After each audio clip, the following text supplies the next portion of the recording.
هقول لك على شوية إحصائيات وأرقام ممكن تكون صدمة بالنسبة لك. اسمع كده الأرقام دي كويس. أنت عارف كام واحد بيستخدم الإنترنت يوميا أو شغال على الإنترنت؟ أكثر من 5 مليار شخص، يعني حرفيا نص العالم بيستخدم الإنترنت. فيسبوك بس عليه أكتر من 3 مليار مستخدم كل شهر.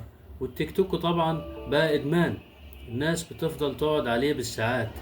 مش بس كده، الدراسات كمان بتقول ان 90% من الناس اللي بتاخد قرار الشراء ده بعد ما تشوف اعلان او محتوى اونلاين. يعني ببساطة كده وباختصار، انا عايز اقولك ان الانترنت هو السوق الحقيقي دلوقتي، والتسويق الرقمي هو المفتاح بتاعه. لو انت عايز تبيع منتجات او تقدم الخدمات بتاعتك اونلاين، فلازم تستخدم التسويق الرقمي في كده.